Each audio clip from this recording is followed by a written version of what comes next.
Bueno, muy bien, rápido. Como siempre lo hacemos, les proponemos un impasse entre charla y charla, en este caso, como casi siempre también, para meternos un poquito en las redes sociales, allí donde suelen a veces divertirse los dirigentes políticos, cruzarse algunas acusaciones entre ellos, sobre todo en un año cargado con cuestiones que vienen de arrastre de la última campaña electoral y que, bueno, se regeneraron con las transiciones que se dieron donde hubo cambio de gobierno en la provincia de Buenos Aires, al nivel nacional, en los distritos. Ahora vamos a navegar un poquito por Twitter. Juan José Amondarain. Este señor es el diputado provincial, jefe de bloque de diputados provinciales del Frente Renovador. Ayer quedó claro que Massa es el mejor candidato para ganarle a Scioli y Macri el mejor candidato a presidente de Boca. No es chicana. Fíjense, ¿cuándo decía esto? En octubre del 2015, antes de las elecciones. Finalmente quedó demostrado por los hechos que no era justamente Sergio Massa, por lo menos en este turno, el indicado para ganarle a Daniel Scioli. ¿Qué decía Alberto De Facio? También en octubre.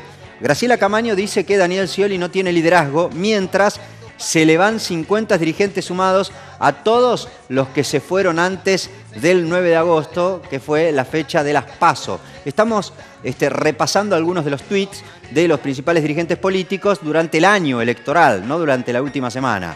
Margarita Stolbizer, en lugar de decir pavadas, Fernández Aníbal debería cumplir su obligación constitucional de informar al Congreso. No vino nunca.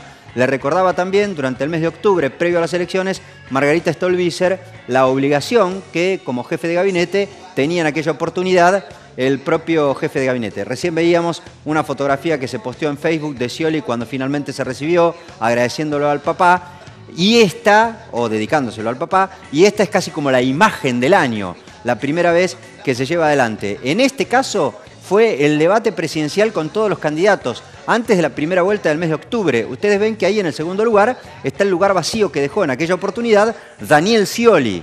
El debate presidencial sin Daniel Scioli previo a las elecciones generales del mes de octubre. Después vino, naturalmente, el otro debate, aquel que enfrentó al propio Mauricio Macri con Daniel Scioli en el balotaje. Algunas de las cosas que anduvieron diciendo los políticos durante este año, que naturalmente estuvo absolutamente todo contaminado en el buen sentido, porque a la campaña hay que vivirla, y está bien que así sea, sobre todo un militante político. Muchos de los dirigentes que nosotros fuimos siguiendo en sus posteos en las redes sociales estaban abiertamente jugando y militando a favor de la candidatura de su propio referente, y está bien que sí sea, es absolutamente lógico y saludable para el sistema democrático. Bueno, muy bien, ahora sí, seguimos con las charlas. Fabián está, y vamos a él, hablando con un representante del sector agropecuario. Lo dijimos en el arranque de este programa. Fue uno de los sectores que por lo menos a priori se vio beneficiado por la primera medida, o una de las primeras medidas que anunció y concretó, ejecutó el gobierno de Mauricio Macri. Fabián, te escuchamos a vos con el representante del sector agropecuario de la provincia de Buenos Aires. Adelante.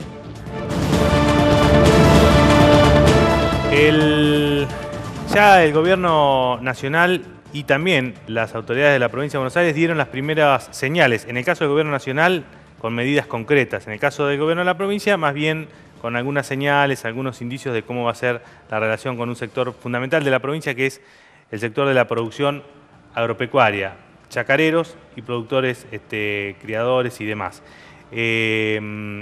Digamos, se puede ya hablar de una especie de balance, se puede hablar de primeros conclusiones de estos 20 días de gestión. Se cumplió con lo que se había prometido, está en camino a eso, ya hay otro clima en el campo de la provincia de Buenos Aires. Bueno, de esto vamos a hablar con Horacio Salaverry, que es el presidente de Carvap. Horacio, buenas noches, ¿cómo le va? Muchas gracias por venir. No, al contrario, es un placer estar acá como siempre. Bueno, sí, es cierto, lo hemos tenido varias veces este año, porque cuando había que hablar del tema campo lo tenemos como referencia. Pero dígame, ya se ve otro clima y el gobierno, ¿está cumpliendo o va en camino de...?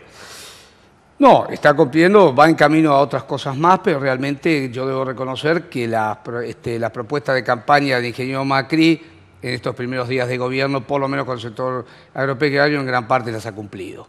Básicamente el día de hoy o el día de ayer se han eliminado los ROEs, lo cual es una complicación muy importante respecto de la exportación.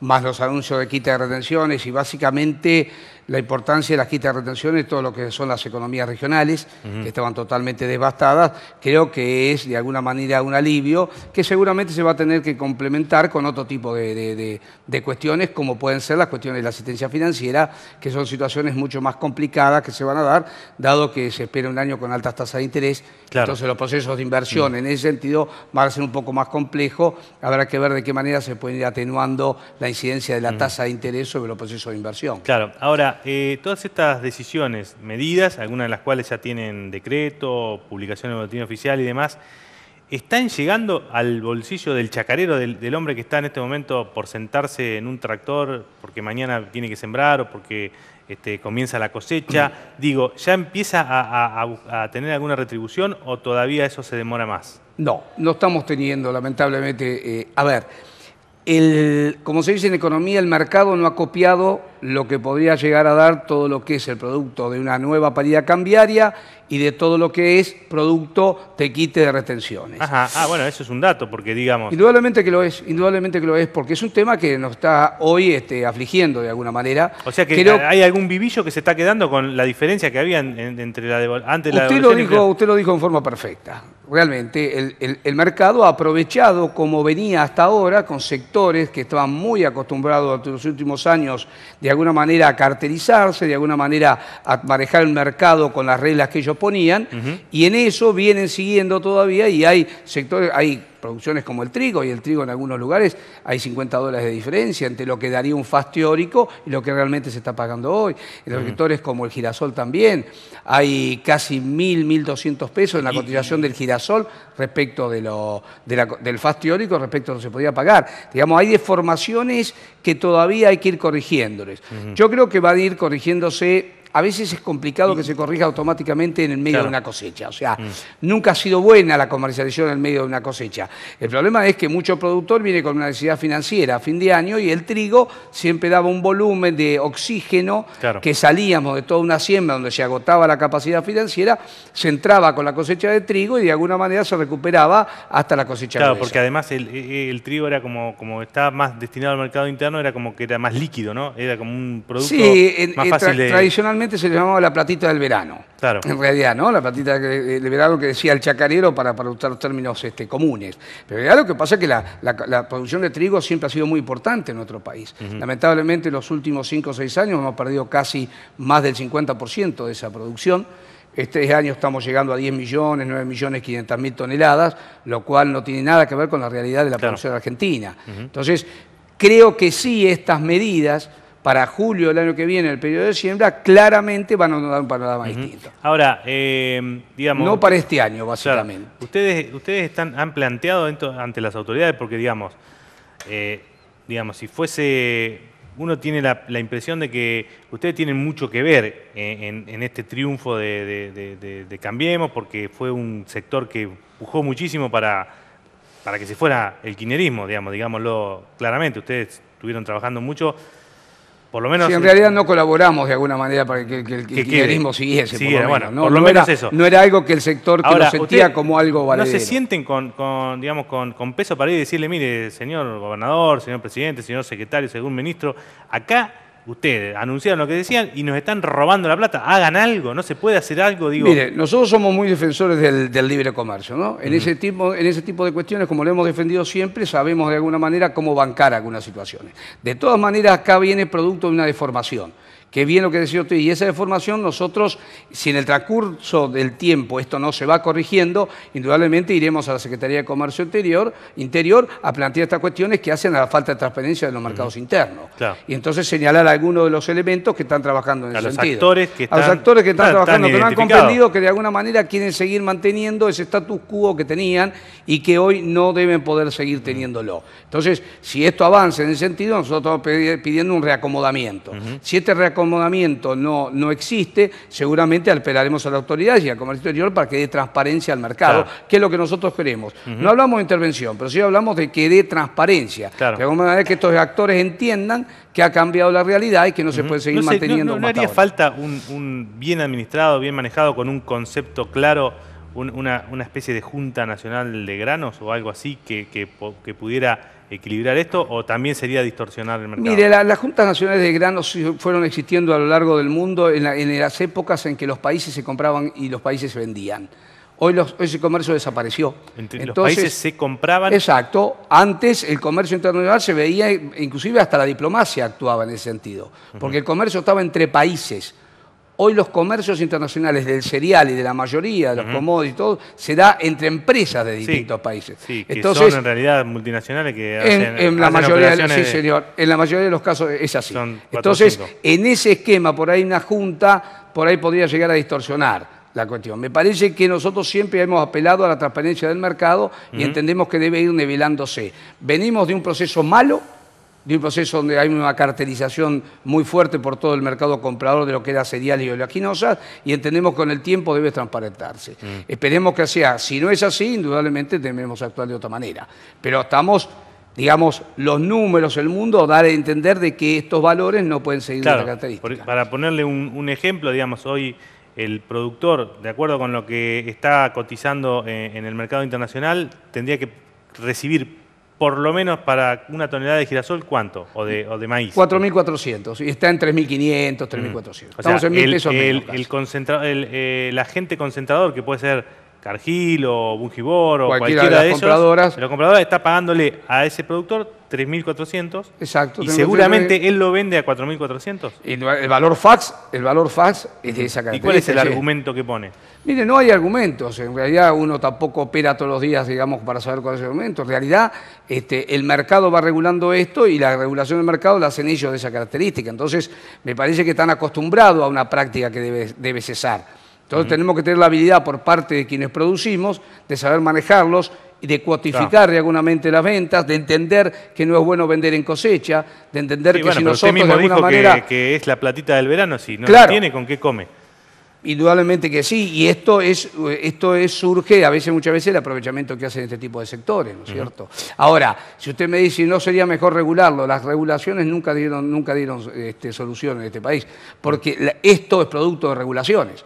En realidad el mercado era mucho más transparente. Este producto de la cartelización fue producto de una regulación que primero muy claro en el trigo.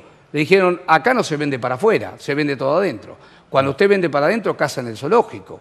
¿Por qué? Porque la industria molinera, lo único sabía que podían comprarle eran ellos, y no la explotación. Entonces fijan un precio que les parece. Fijan un valor y se terminó y se mueve ese valor. Aún con el deterioro que esto generó en todo lo que eran los valores al consumidor final. Porque lo que es bueno decir, muchas veces, que si hubiese servido al consumidor, tal vez hubiese sido una buena medida, pero esto no sirvió al consumidor. Hoy, el kilo de pan vale 25 a 30 pesos y el componente con la devaluación y con el kit de retenciones no llega a más de 2 pesos 10 por kilo de pan la incidencia del trigo. ¿Del trigo? Del trigo. Yo le aseguro que si el trigo se regalase a la molinería, el pan no baja más de 3 pesos.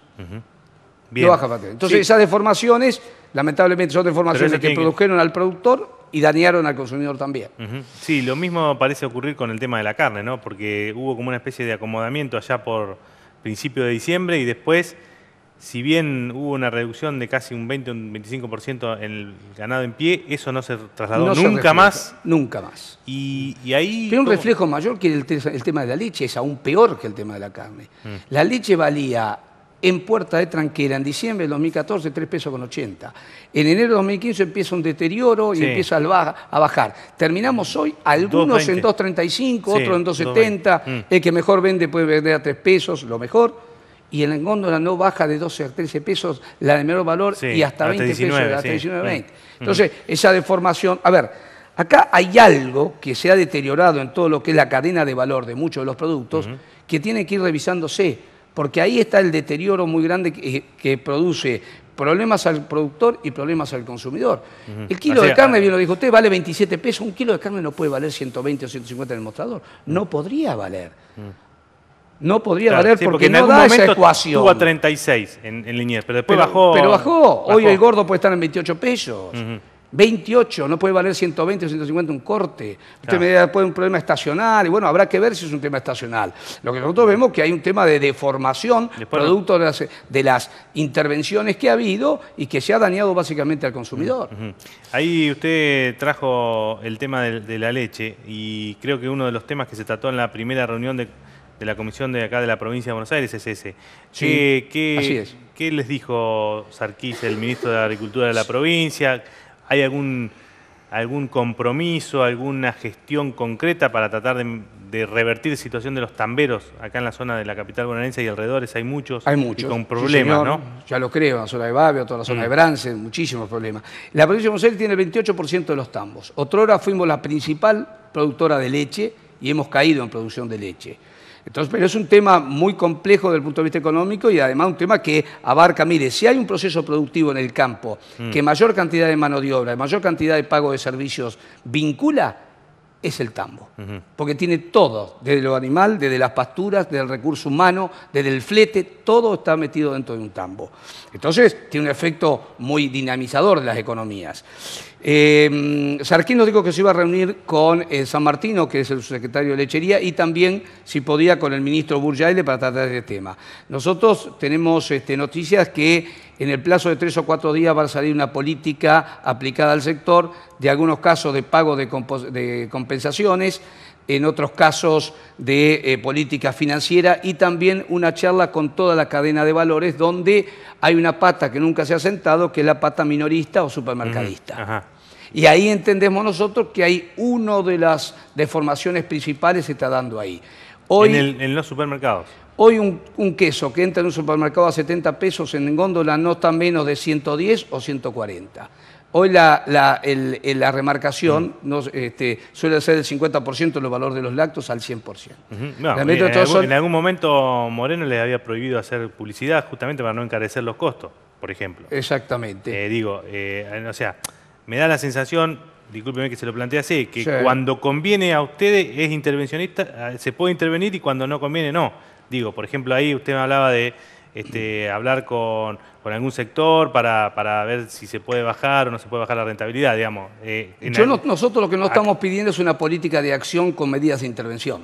Lo que nosotros pedimos es una charla abierta donde se blanqueen las cuestiones y se vean dónde están las deformaciones. Pero no es muy ingenuo, digamos, pensar que nos vamos a sentar y yo que soy el supermercadista voy a dejar así porque sí, porque me lo pide alguien, de ganar el 30 o 40% si está convalidado. Es decir, ese supermercadista, póngale nombre y apellido, Coto, remarca al 100% y lo vende al queso. Entonces está convalidado ese precio. Digo, ¿por qué yo, nada más que si Exacto, me lo piden, lo voy a dejar? Lo que pasa es que no está convalidado hacia atrás. Acá el problema no va a surgir si lo convalida el mercado en el precio. Va a surgir en la pérdida de producción. O sea, este deterioro Sí, lo va que a llegar un momento claro, que no lo va a que haber lleva más. es una caída ¿Pero de qué le producción. importa a mí? Bueno, en algún hoy por hoy lo gano. momento. Digo, ¿sabe por qué? Digo, Eso es verdad, que lo gana. Ahora, si usted intenta una política de alguna manera de precios máximos o de intervenir en el mercado, no siempre la repercusión va a ser de la mejor. Sí, pero Empezamos también... a convalidar un puesto en tranquera menor posiblemente. Porque también Moreno hacía eso. Moreno un día dijo, acá no se paga más de 2 pesos y no se pagaba más de 2 pesos. No hizo solamente el supermercado, hizo la otra. Dijo, no pagamos más de 2 pesos y nos metió a nosotros 2 pesos y nos metió 50% de retenciones porque la leche en polvo llegó a costar 5.000 y puso, lo que se acuerda, el precio de referencia de $2.500. Entonces, no trabajó sobre un lado, nos trabajó nosotros y nos puso una plancha. Entonces, le logró un colchón. Acá lo que pasa es que ese colchón, tanto en el cereal como en esa deformación que se ha producido, es producto claramente de ese manejo discrecional que se hizo del mercado. Bien. Nosotros queremos en un mercado distinto, la cuestión debe repartirse de otra manera. El precio que siempre ha tenido en la cadena de valor del lácteo el litro de leche era del 30%, no llega al 20%. Claro. Bien, Salaverry, bueno, vamos a ver cómo sigue. Ahora, claramente hay una tendencia a dejar que el mercado trabaje solo. Además hay una política de exportaciones, posiblemente, seguramente una leche en polvo a $2.480, como podría estar hoy, con un reembolso de IVA automático y hay una política de prefinanciación, posiblemente pueda desinflar el mercado, que tiene una sobreoferta, el mundo también, para ser claro, y esa sobreoferta permita por ahí una equiparación del precio interno. Lo vamos a volver a convocar para dentro de unos meses ver cómo se acomodó, si es que el mercado realmente actuó o... Usted viene y me dice, mire, tenía razón, va a haber que tomar algunas medidas de intervención porque este mercado solo va a dejar a los chacareros pata para arriba y a los consumidores con los bolsillos secos. Yo no es por no decirle que usted no tenga razón. Lo digo que las medidas de intervención nunca nos han gustado. Bueno. Esperemos que el mercado regule puede esto, ser otras no, también. pero puede ser otra. Pero esperemos que todo sea más transparente, con mucho gusto. Bueno, muy bien. Presidente Carvap, Horacio Saberri, muchísimas gracias por venir. Que tengan un buen año y bueno. Del mismo modo, y bueno, ha sido muy amable convocarme este año y estoy a disposición de ustedes para el que viene. Muchas gracias. Lo vamos a tener en cuenta. Ahí estaba el presidente Carvap hablando de políticas agropecuarias aquí en la provincia de Buenos Aires. Ya volvemos.